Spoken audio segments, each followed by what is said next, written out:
Новым днем, Республика! Телевизионные жаворонки продолжают работу для того, чтобы ваш день начинался только с добрых и свежих новостей. На календаре сегодня 21 мая, вторник, и сегодня отмечается Всемирный день культурного разнообразия во имя диалога и развития.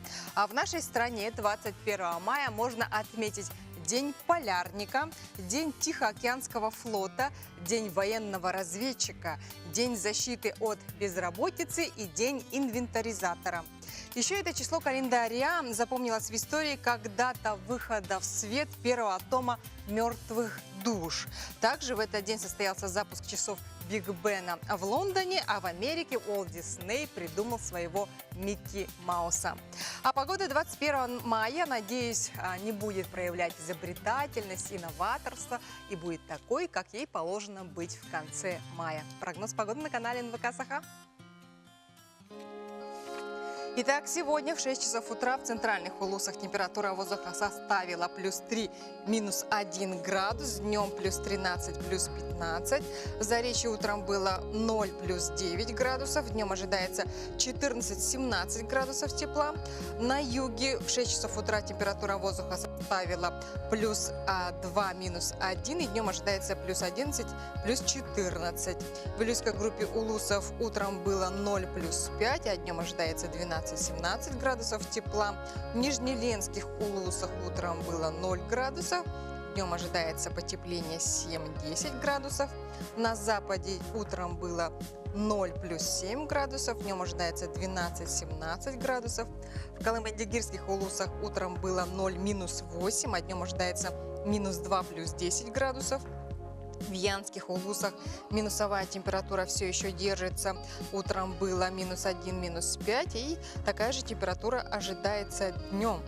На северо-западе утром было -1, -9, а днем ожидается -6, +5. В городе Якутске в 6 часов утра температура воздуха составила +3 градуса, атмосферное давление 753 миллиметра ртутного столба. Ветер 3,8 метров в секунду, и днем ожидается 13-15 градусов тепла. Дорогие друзья, не забывайте, что мы работаем для вас только в прямом эфире, так что смело отправляйте свои сообщения на наш WhatsApp номер. Номер вы увидите на экранах ваших телевизоров.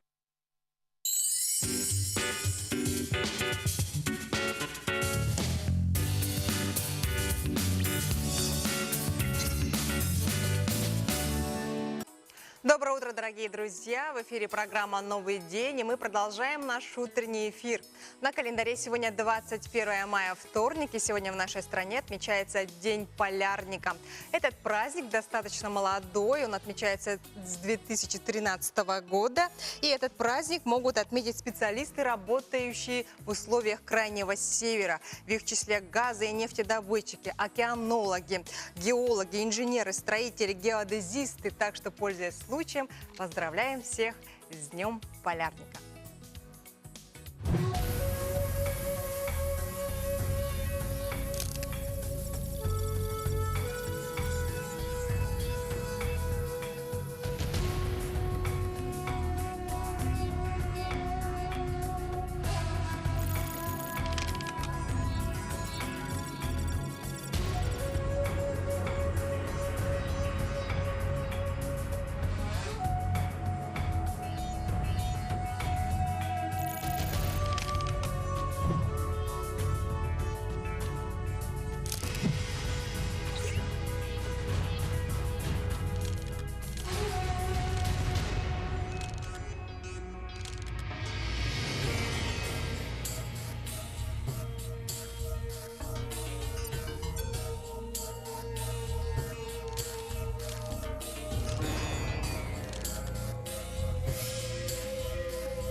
Доброе утро! Как мы уже вчера говорили, неделю тому назад был подписан указ о включении в состав арктической зоны дополнительно еще 8 районов Якутии. В этот список вошли Абыйский, Верхнеколымский, Верхоянский, Жиганский, Момский, Оленёкский, Среднеколымский и Эвено-Батантайский районы. О том, какие перспективы ожидают, например, абайчан, нам расскажет глава этого муниципального района, Абыйского района, Станислав Цухтинский. Доброе утро, Станислав. Доброе утро.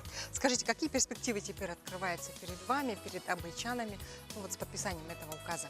Ну, во-первых, я хотел бы поблагодарить наше руководство республики, Арсения Сергеевича, председателя правительства и Юлию Тюмень, что была проделана такая большая работа. В части с 2014 года данный вопрос ставился о включении всех арктических групп, вернее, районов в зону арктическую. Да, вот поэтому 13 мая, когда был подписан указ Владимиром Владимировичем Путиным, да, это для всех северян, наверное, арктической зоны, да, вот, ну, такое было как бы праздник, что наконец-то мы вошли в состав арктической зоны. Но так однозначно нельзя сказать, что прямо начнутся такие глобальные перемены, да, в связи с вхождением в арктическую зону, но это дает большие перспективы. Да, вот. Почему? Потому что на сегодняшний день есть закон об Арктике, да, вот, в котором, соответственно, будут, наверное, уже планомерно вноситься те или иные положения по изменению в лучшую сторону арктической группы ЛУС. А вообще какие задачи нужно решить вот в вашем районе, да, чтобы вот жизнь-то улучшилась у вас? Ну, в основном это касаемо, конечно, социальной части. Да, вот, почему? Потому что сегодня идет и из-за отсутствия, ну, таких, так скажем, социальных задач, вот, проблемы, которые есть, и идет в основном и отток населения, да, вот, но в части того, что сегодня мы вошли в зону, конечно, та подготовка работы на уровне не только района должна быть, да, вот, и на уровне и правительства республики. Вы сказали отток, да, населения. Вот как много людей вообще уезжает из Абыйского района? Ну, я бы хотел сказать, что по нашему району на сегодняшний день как бы стабилизировался, такого оттока населения нету, да, убыли. Сегодня, ну, последние годы она держится на уровне, а то, что миграционная, ну, миграция населения, она колеблется, ну, там в пределах там 100-200, да, вот человек, да, ну, это миграция, потому что люди приезжают и по, ну, длительные командировки работать, да, вот, поэтому здесь, конечно, можно сказать, что, да и по всей Арктике, наверное, вот этот отток, он как-то стабилизировался. А сколько вообще жителей живет в Абыйском районе? Ну, если конкретно говорить, 4071. Ага, а площадь Абыйского района какова? Ну, более 60 тысяч квадратных километров. Угу. Мы вчера вот говорили с заместителем министра по делам Арктики, да, и делам народов Севера с Михаилом Богдаем, что вот на этой неделе, 22 мая, состоится вторая научно-практическая конференция «Арктический вектор». Вы будете принимать участие в этой конференции? Да, обязательно, обязательно, потому что на сегодняшний день разрабатывается стратегия развития Арктики, да, вот, и в июне месяце, у нас в марте месяце было как бы предварительное как бы слушание по данной стратегии, да, и, естественно, вот эта научная конференция, она как бы в помощь к этой стратегии, где рассматривается и минеральный сырьевой баланс, да, вот, и социальная политика. Но в целом после стратегии, когда будет уже принята стратегия, да, естественно, будет принята соответствующая программа. А конференция научная, она дает уже как бы изучение и те проблемные болевые точки. Ваш район какой вопрос поднимет на этой конференции? Ну, у нас, конечно, в части занятости населения, да, вот вопрос. Ну и, конечно, это, конечно, все арктические улусы ставят это в части, значит, строительства школы, Да, вот у нас проблемы есть и со спортивным залом. Ну, такие вопросы будут. Но это все социальные вопросы. И хотя сегодня ставится вопрос и вхождения промышленников в наш район, да, ну и, естественно, и сторона экологии есть. Что ж, огромное спасибо, Станислав, что нашли время, зашли к нам утром в студию в гости. Я желаю вам удачи, отличного настроения. Приходите к нам чаще в гости. Но сейчас я передаю слово нашей постоянной рубрике «Пульс экономики». И сегодня пойдет речь об инвестиционном климате Якутии. На днях под руководством заместителя председателя правительства республики Кирилла Бычкова прошло заседание Координационной комиссии по улучшению инвестиционного климата в Якутии. В этом году мы проводим такие встречи, стараемся проводить чаще. В этом году это у нас уже, по-моему, 3-е заседание. И я думаю, что у нас вот на этом этапе, когда мы сформировали сегодня еще и рабочие группы с участием бизнеса и бизнес-сообществ, это то, о чем мы говорили на прошлых заседаниях, это те пожелания, которые бизнес высказал о том, что были бы созданы специальные команды для проработки отдельных направлений, наиболее актуальных, наиболее важных. Таких уже направлений несколько. Это и сфера закупок, это и оценка регулирующего воздействия, это и снижение нагрузки и административной нагрузки на бизнес. Это отдельные отраслевые направления, наиболее актуальные для республики. Это транспорт, рабочая группа по транспорту. И такие группы будут прорабатывать все инициативы, выносить на проектный офис уже подготовленные, обсужденные проекты, чтобы мы принимали решения уже по практическим задачам. Как было отмечено на заседании, приоритетными направлениями повышения инвестиционной привлекательности республики должно стать снижение административных барьеров в части ведения предпринимательской деятельности и открытость органов работы исполнительной власти, развитие цифровизации и повышение эффективности системы управления. Радует то, что власти начали общаться с бизнесом, а в рабочие группы входят предприниматели, и конкретно на принятие решений, да, влияем мы. Потому что раньше, к сожалению, программы по развитию бизнеса делали только чиновники, без участия бизнеса, соответственно, реально бизнес не развивался, деньги просто не осваивались. Сейчас ситуация изменилась, последний год она меняется в лучшую сторону, то есть мы это видим. Соответственно, нужно в этом ключе дальше прорабатывать, больше создавать сообществ, больше рабочих групп.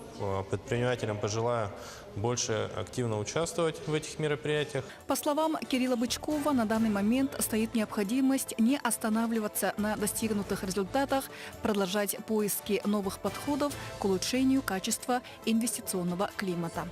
Наталья Колесова, Александр Степцов. Новый день. «Мамочка, купи, купи!» Такие слова наверняка слышала каждая мама в нашей республике. Если речь идет, например, о конфете, то это ничего. Но когда ребенок настойчиво просит что-то дорогое, то дело обстоит несколько иначе. Как отказать сыну или дочке, как сказать им твердое «нет». Советы давайте узнаем из нашего следующего сюжета. Доброе утро, дорогие родители! Я вам сегодня расскажу, как правильно говорить ребенку «нет». Прежде всего, надо родителям понимать, что «нет» – это отказ. То есть «нет» мы не должны превращать в «да». Это вот как черное и белое. Когда вы говорите «нет», второе правило – вы должны быть очень спокойны. Вы не должны раздражаться, вы не должны кричать, вы не должны показывать ребенку, что вы вышли из себя. Надо себе дать паузу, себе дать паузу. И можно посчитать до 10, успокоиться. После этого посмотреть, опуститься на коленки, на уровень, да, ребенка и сказать: а давай мы сегодня это не будем делать. А давай мы сейчас пойдем домой, потом придем заново. То есть можно договориться, да. Если вы не хотите соглашаться ребенком ни в какую, то вы должны оповестить об этом всю семью. То есть, если вы сказали «нет», то ни бабушка, ни папа, никто не должен говорить «да». Тогда ребенок вас уважает и уже не будет вас просить об этом. То есть, у него будут вот четкие границы того, что это нельзя, это нет. Он просит, потому что он пока не понимает слова «нет». Поэтому, конечно, не стоит много отказывать ребенку, да. Если вы можете это сделать, да, вы можете его попросить, чтобы он немножко подождал, или там договориться с ним, или переключить его внимание. То есть в этом возрасте ребенок, он очень быстро переключается. К примеру, вы пришли в магазин, хотите купить игрушки, да, он стоит у прилавка и просит: давай вот это возьмем. Ну, того же самого робота или лошадку, который у вас есть дома. И вы говорите: а давай мы поговорим об этой лошадке или об этой игрушке, да? Какие есть качества у этой лошадки? Что она умеет? Ты помнишь, у тебя дома там тоже есть такая, да? Ага. Или же рассмотреть, какого цвета эта игрушка, какие там фигурки нарисованы, может где-то что-то написано, да? Ага. И таким образом вы потом потихоньку переключаете внимание на другой объект. К примеру, девочка взяла помадой, намазала себе губы, да? И мама начинает там смеяться: о, нет, нет, нет, и повторяет это слово. Не надо было так делать, убирай там, стери эту помаду, да, и сама смеется. Какую эмоцию девочка получает? То, что мама радуется, она обрадовала маму. То есть нет для нее уже фиксируется как да. Вы должны понимать, родители, что это очень трудоемко говорить ребенку нет. Это более ответственно говорить, чем да. Доброе утро, дорогие друзья! В эфире программа «Новый день». На календаре сегодня 21 мая, вторник. И сегодня в нашей стране отмечается День защиты от безработицы. Этот праздник достаточно молодой, он отмечается с 1992 года. И какие мероприятия в этот день будут проводиться в нашей республике, об этом нам расскажет Степан Москвитин, председатель Государственного комитета нашей республики по занятости населения. Степан Иванович, доброе утро. Доброе утро. Скажите, какие мероприятия будут проводиться сегодня? Ну, в целом, по всей стране, я думаю, и в нашей республике в частности, да, это традиционные ярмарки вакансий, тематические круглые столы с работодателями, с людьми, которые ищут работу. Ну, надо сказать, что на самом деле этот праздник, он был инициирован вами, я имею в виду журналистами, с тем, чтобы вот именно актуализировать вопросы занятости, безработицы, обратить на этот участок работы внимание и так далее. Поэтому, хотя он и не является официальным праздником, но мы его, конечно, вот, он как бы день, профессиональный день защиты от безработицы. Поэтому такие мероприятия, да, мы проводим. Скажите, а какова сейчас ситуация на рынке труда в нашей республике? Ну, рынок труда, конечно, он очень такой чувствительный к разным переменам. Так. В целом, если говорить об уровне безработицы, то он у нас снизился, как показывает Сахай-Кутестат, и составляет сегодня 6,9%. Так. Мы перешагнули 7% рубеж. Так. У нас также отмечается количество занятых в экономике, увеличение на 3,6%. Если это в людях, то порядка 16 тысяч человек. Да.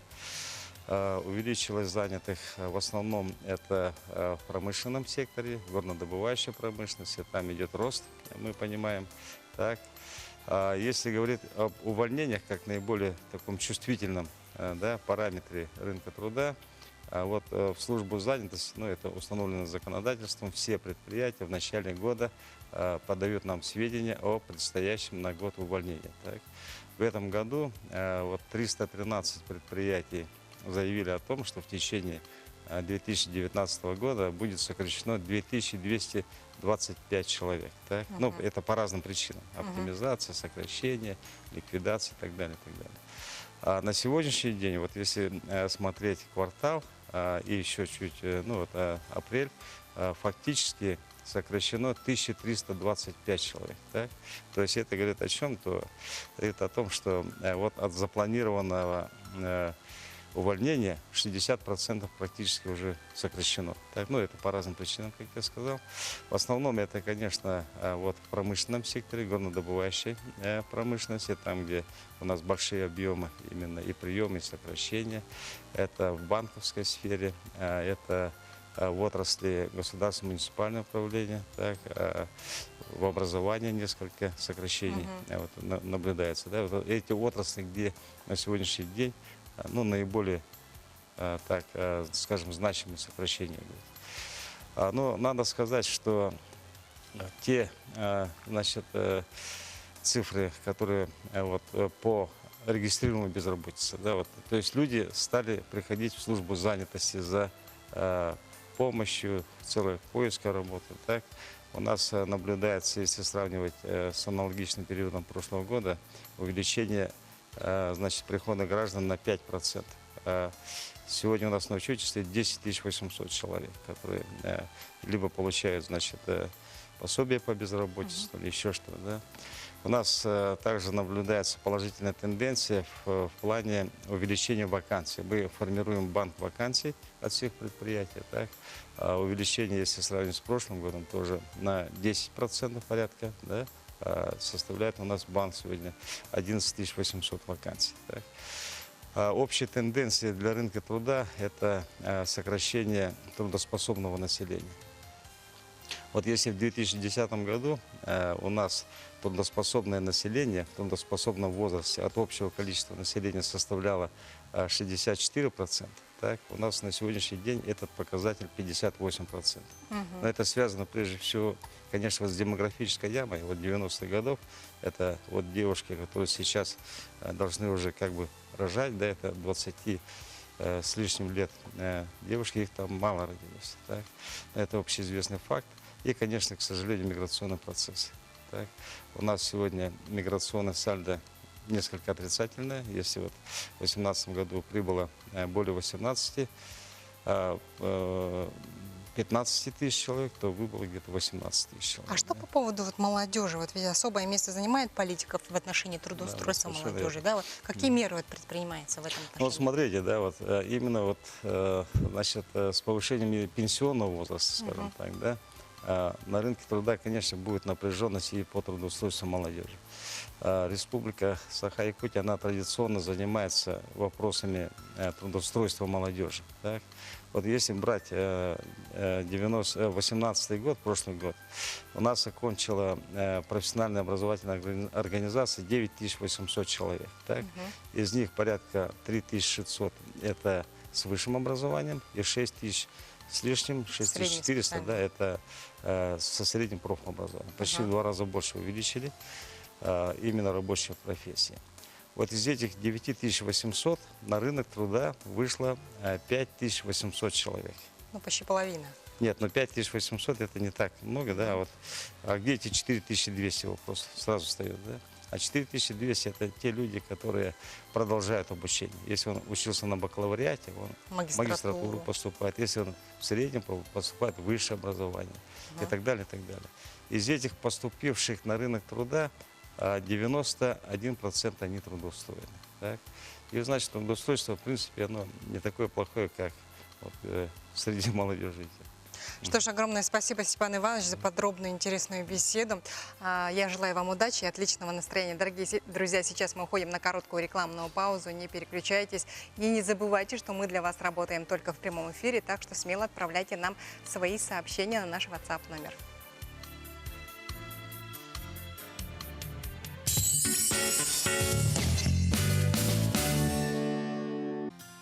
Доброе утро, дорогие друзья! В эфире программа «Новый день». На календаре сегодня 21 мая, вторник. И сегодня отмечается Всемирный день культурного разнообразия во имя диалога и развития. А в нашей стране 21 мая можно отметить День полярника, День Тихоокеанского флота, День военного переводчика, День защиты от безработицы и День инвентаризатора.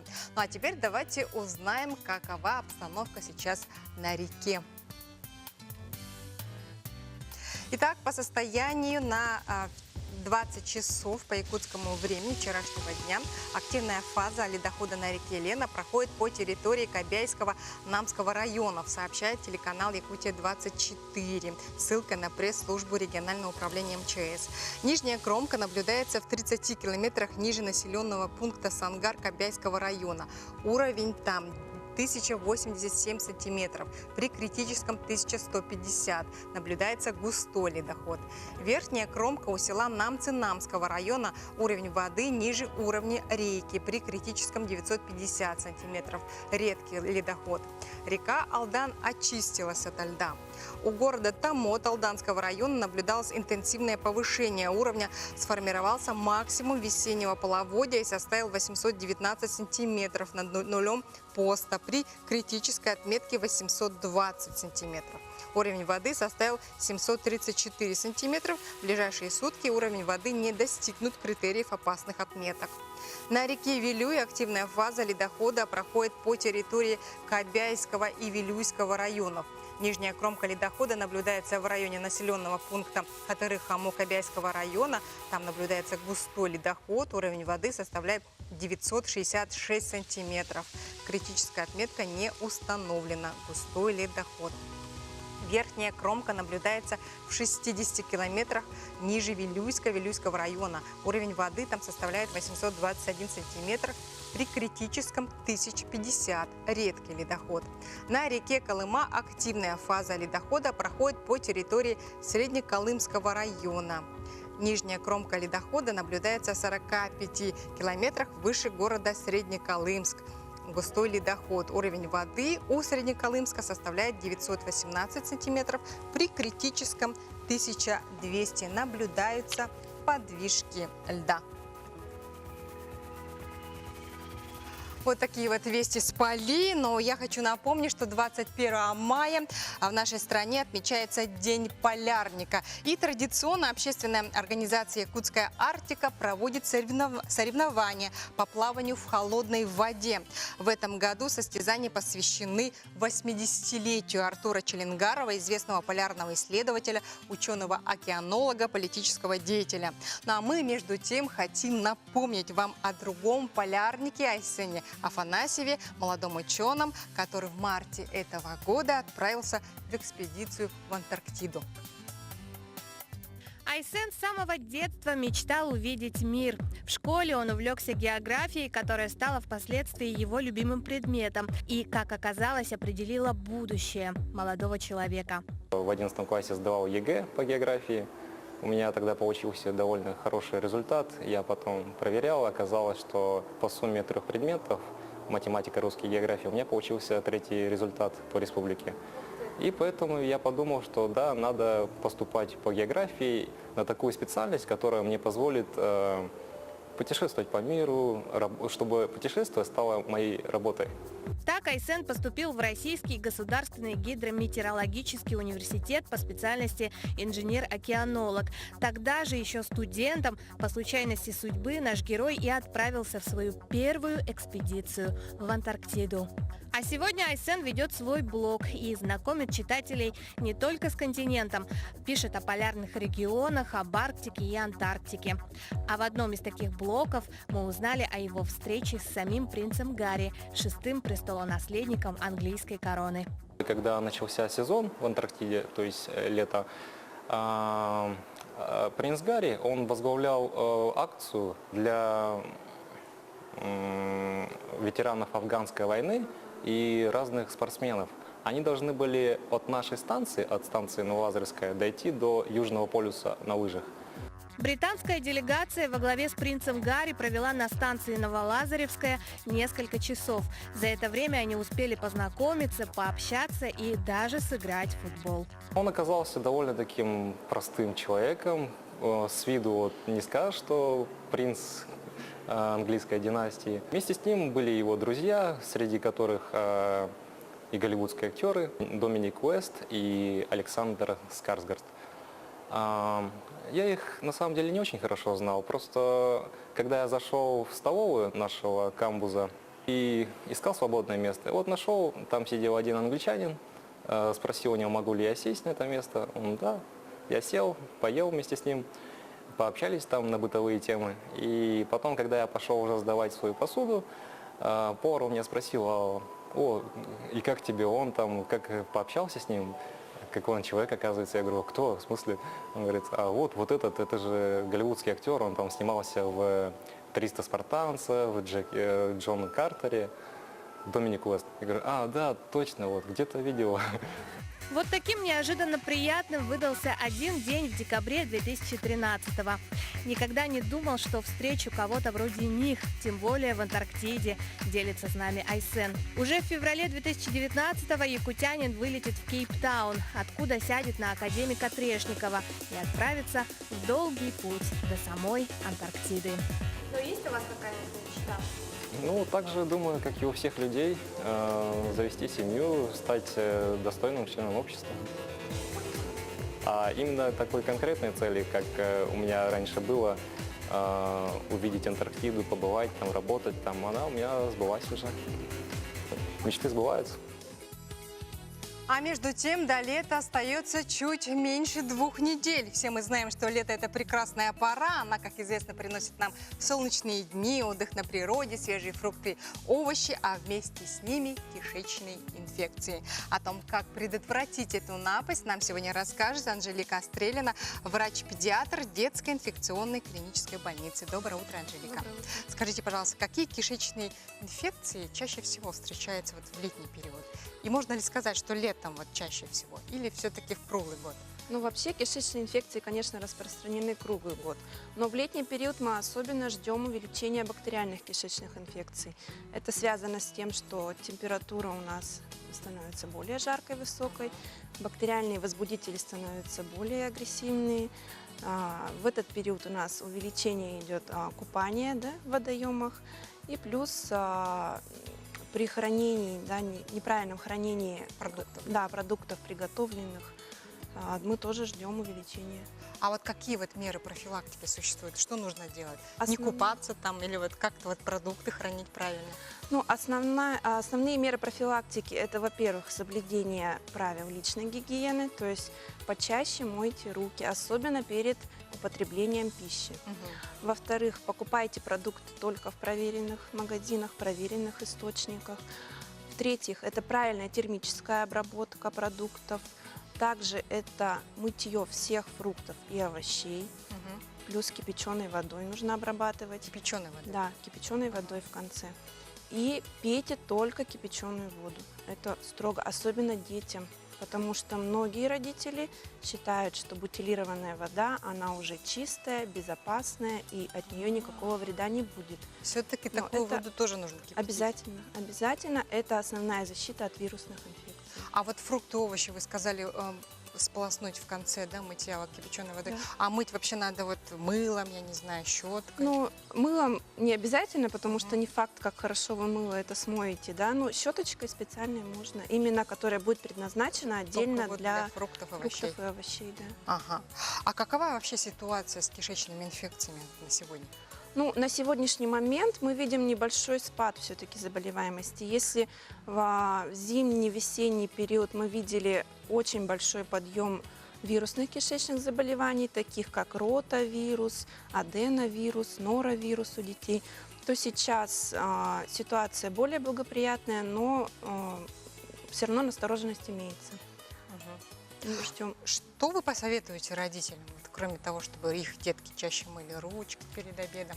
Ну, конечно, соблюдайте все, что вам говорят врачи. Не надо пренебрегать какими-то правилами, какими-то рекомендациями. Если вы заметили, что у вашего ребенка есть какие-то симптомы, то не стоит ни в коем случае заниматься самолечением. Обязательно обращайтесь за медицинской помощью, обязательно вызовите врача-педиатра. И не надо ждать, потому что дети – это организм маленький, не сформированный, и у них все протекает намного быстрее, чем у взрослого. А симптомы какие могут быть? Основные симптомы – это интоксикация, повышение температуры, рвота, диарейный синдром, жидкий стул, боли в животе. Ну, это основные. То есть, если такие симптомы есть, то тут же нужно вызывать врача или вызывать скорую? Да. Ага. Я хотела вернуться, вот, Анжелика, да, вот, к моменту вот купания. В этом случае вот, как-то выбирать нужно водоем, вот, какие-то вот у нас, правила есть? Да, ведь проводятся водные пробы обязательно, да, на то, насколько ли безопасный источник водоема для купания.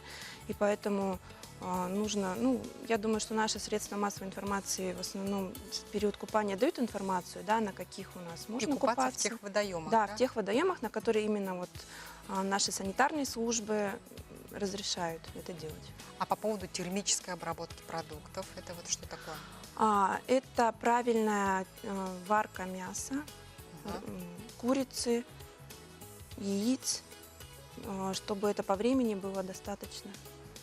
То есть доварить, Да, доварить. лучше переварить, как Лучше говорится, переварить, да. чем не доварить. Да, Да. всё Что ж, огромное спасибо вам за полезные советы. Я думаю, что они очень актуальны, особенно вот в канун летнего периода. Приходите к нам еще. Удачи вам, отличного настроения. А всем нашим телезрителям мы желаем здоровья. На этом я с вами прощаюсь.